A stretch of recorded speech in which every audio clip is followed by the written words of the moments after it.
Ya estamos de retorno y ahora estamos en la segunda parte de este programa porque Ana Cristina Martínez Guzmán continúa con nosotros y en esta ocasión vamos a conversar acerca de los museos, acerca de la parte sociopolítica y cultural de la República Dominicana y de los dominicanos. Nosotros queremos que ampliar más a esa parte de los museos, pero me gustaría saber cuál es el mayor agregado, o entiende usted el mayor valor agregado de la Fortaleza Osama, el mayor valor histórico, cultural de la Fortaleza Osama. Bueno, la fortaleza es el primer recinto militar en América. Como primer recinto militar en América, dio paso a través de su torre del homenaje, primera edificación que se levanta dentro del recinto militar en 1505 a 1507. Desde ese punto comienza la conquista de América. Ese es el punto estratégico de la historia, no solamente de los tiempos de la colonia, sino que la fortaleza de Santo Domingo, desde el siglo XVI hasta el siglo XXI, ha jugado como el punto central de nuestra historia. Y usted dirá, ¿cómo así? En el siglo XVI, siendo el punto, como dije ya, desde la Torre del Homenaje, para la conquista de América. Luego, en el siglo XVIII, más bien en el siglo XIX, en 1844, para la independencia de la República. Luego, más tarde, en el comienzo del gobierno, bueno, aquí me voy a detener un momento en el siglo XIX. En 1800, la fortaleza deja de ser fortaleza y pasa a ser cárcel. Bajo el dominio de los haitianos, toman preso a nuestro Juan Pablo Duarte. Pero además de Juan Pablo Duarte, a María Trinidad Sánchez. ¿Y por qué digo además a María Trinidad Sánchez? Porque muchas personas no saben el valor, no solo como mujer, sino como trinitaria, como creadora de nuestra bandera. Como luchadora. Como luchadora, como independentista, como todo lo positivo que nosotros vemos en ella. Estuvo presa en la fortaleza, pero esta mujer es sacada de la fortaleza de Santo Domingo para llevarla al paredón. ¿Por qué? Porque lo único que tenía era que declarar quiénes eran los trinitarios, acusarlos. Casi nada. Y ella dijo que prefería que la mataran, como tal cual sucedió, antes que ella delatar a sus compañeros. Para mí, la historia de María Trinidad Sánchez debe ir siempre pegada a la de Juan Pablo Duarte. No estoy diciendo que tienen la misma estatura, estoy diciendo que ella debe siempre hablarse de María Trinidad Sánchez. Porque si ella hubiera delatado a los trinitarios, Hoy no tuvieron.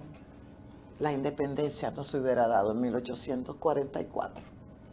Y todo eso se realizó y se llevó a cabo desde el recinto militar llamado Fortaleza de Santo Domingo.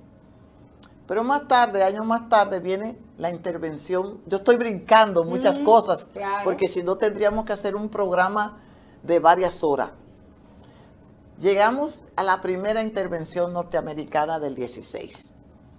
En esa intervención, ellos dominan el país porque dominan las aduanas. Y cuando termina un 15 de julio, ya hace 102 años que pasó eso, entonces ellos entregan, que es con el pago de esa deuda externa que tanto se ha cacareado, de que fuimos los únicos que hemos pagado en nuestra historia a los Estados Unidos, nuestra deuda externa, y por eso hay un monumento que se llama el Monumento Trujillo Hall, que otros le dicen que es un obelisco. Ese no es un obelisco, ese es un monumento que lleva los nombres de los dos que firmaron el acuerdo para la entrega de las aduanas. Cuando los norteamericanos, entonces, cuando se les paga la deuda externa, ellos entregan las aduanas. El presidente Trujillo, o dictador, como usted lo quiera llamar, manda a Puerto Rico buscar a un ingeniero de apellido Sharp, Frederick Sharp, y este señor construye el puerto de Santo Domingo y la muralla del puerto de Santo Domingo. Todo ese puerto que ustedes conocen hoy fue hecho por este ingeniero naval en el gobierno de Trujillo. Un paréntesis, es el mismo que creó la primera agencia aduanera, Frederick Sharp. Que la tiene, la agencia todavía la mantiene en la bajadita. No me diga, ¡ay, qué bien! Ella estudia negocios internacionales. Tú ves, te das cuenta cómo las historias, tú me estás preguntando de la historia de la fortaleza. Y fíjate, entonces, en ese momento, los norteamericanos abandonan la fortaleza. Específicamente, tenían su bandera en la Torre del Homenaje.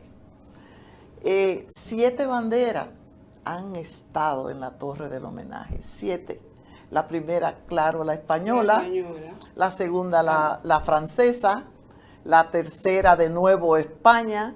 Luego la de Inglaterra, cuando Francis Drake toma la ciudad de Santo Domingo, la asalta, entrando no por el río Sama, sino que se va por el río, por Manzanillo. Exactamente. Entonces, ataca el puerto de Manzanillo, ataca la ciudad de espalda, y digo de espalda porque los militares estaban viendo hacia el río. Se esperaba que él entrara por el río Sama. Y desde la fortaleza, que era el punto donde estaban los militares, él entró, dio la vuelta, entra a la catedral, toma la catedral, pero hizo la bandera de Inglaterra en la Torre del Homenaje. Ahí va la cuarta bandera. Luego la bandera de la Gran Colombia, que no se me puede olvidar, la bandera de la Gran Colombia, que fue la que menos tiempo tuvo, que fueron 21 días. Y luego la de Haití. Luego de la de Haití volvió otra vez, ya en 1844 se diseña nuestra bandera, tenemos bandera, aparece la bandera dominicana y luego vuelve otra vez a tener nuestra bandera otra vez Haití. Sí. Hasta que por fin nosotros tenemos nuestra bandera que no se quita ni de día ni de noche. 7 banderas estuvieron en la Torre del Homenaje. Y recordemos que todavía en los años del siglo pasado, en el siglo XX, se da la gesta de abril del 1965. ¿Y dónde fue? En la fortaleza de Santo Domingo. Muchas personas le llaman Osama. Yo estoy tratando con los historiadores de ver desde qué momento se le comenzó popularmente a llamar Osama. Y ellos están buscándome para que nosotros podamos escribir sobre eso. Bueno, me imagino que por la relación y la cercanía del río. Osama. Eso es lo que nosotros los otros días llegamos a una conclusión. No lleguemos a conclusión. Exacto, que podría ser. Son teorías. Una teoría. Digamos que para la guerra de abril, aunque ya se le llamaba Osama, en la guerra de abril, cuando se decía, nos vamos a reunir ahí en la fortaleza, muchos no conocían la fortaleza y le decían, por hacer una referencia con el río, en la fortaleza Osama. ¿Dónde? En la fortaleza Osama. ¿Dónde? En el Osama. Y eso se fue regando y volvió a repetirse lo de Osama. Pero realmente la fortaleza de Santo Domingo ha jugado un papel preponderante en todos los hechos y todas las etapas de la historia dominicana.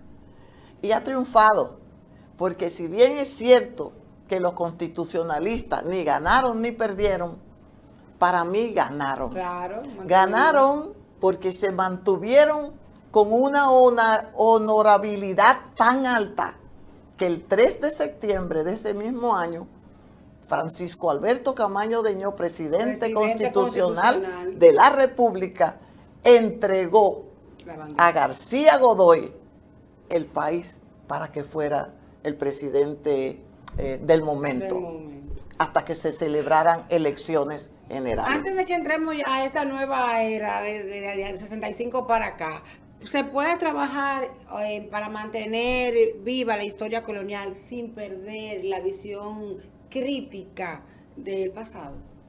O sea, como estamos nosotros ahora analizándolo, la historia colonial, ¿podemos mantener viva esa historia sin perder la objetividad? Bueno, fíjate, hemos hablado de la colonial, pero de los tiempos de la conquista.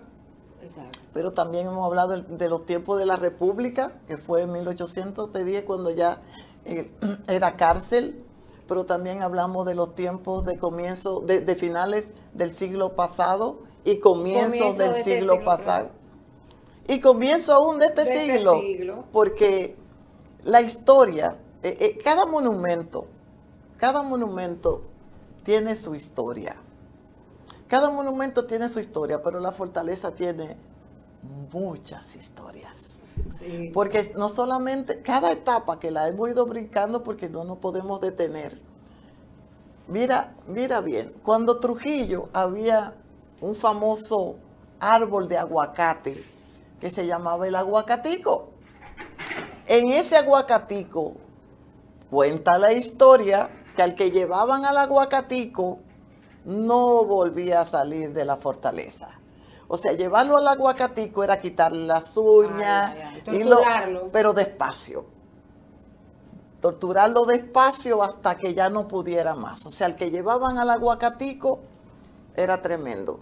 Pero no en el aguacatico, pero en una de las celdas de la fortaleza estuvo Juan Pablo Duarte. Que es la persona de más alta distinción en nuestro país. Claro. Juan Pablo Duarte, nuestro libertador. ¿Se podría decir que en la fortaleza inició la historia de la República Dominicana? Inició la historia de la República Dominicana. Como república, no tengo temor a decir que inició la historia. Y no solamente inició la historia, aunque el trabucazo se dio en la Puerta de la Misericordia y más luego se izó la bandera en la Puerta del Conde, inmediatamente la mayoría de los independentistas fueron presos en la fortaleza. O sea, y ahí exactamente. Y ahí Duarte escribía, ahí Duarte tiene muchas historias que yo un día te puedo contar de lo que he aprendido del Instituto Duartiano, el cual el año pasado me honró nombrándome miembro de honor de ellos. Y con don Wilson Gómez, el presidente del instituto, yo he aprendido mucho y le agradezco porque nosotros, cuando hablamos de los museos, necesitamos tener los historiadores cercanos, claro. Sobre todo yo que manejo un museo histórico. Un museo histórico con un monumento histórico. El historiador le va dando forma. Claro, y el historiador me ayuda también a comprender muchas cosas de la historia y a conocer. Y agradezco infinitamente al director, al presidente del Instituto Duartiano. Sí, ya yo dije a don Wilson Gómez, el presidente del Instituto Duartiano, pero también agradezco mucho al presidente del Instituto de la Academia de la Historia. Ah, sí. Porque son de los pilares que yo utilizo para poder celebrar, ya no se llama celebrar, conmemorar. Digamos que conmemoramos cada hecho histórico. Nosotros no hay un solo hecho histórico que nosotros no conmemoremos. Llámese con un izamiento de bandera, llámese con un toque de corneta, llámese con una reunión especial como la acabamos de hacer el 24 de abril, donde estuvieron los hijos de Camaño, donde estuvo Juan Manuel Lora de León, hijo del coronel muerto en el Matún, el coronel Lora Fernández, pero también estuvo ese gran hombre de la revolución, que es don Rafa Gamundi, quien nos explicó toda la historia de lo que aconteció desde el inicio, que él estaba en La Vega, cómo se tuvo que trasladar de La Vega y todo el proceso de la Revolución de Abril. Entonces, el que está en la fortaleza no solamente ponemos en valor y damos a conocer y educamos, sino que aprendemos,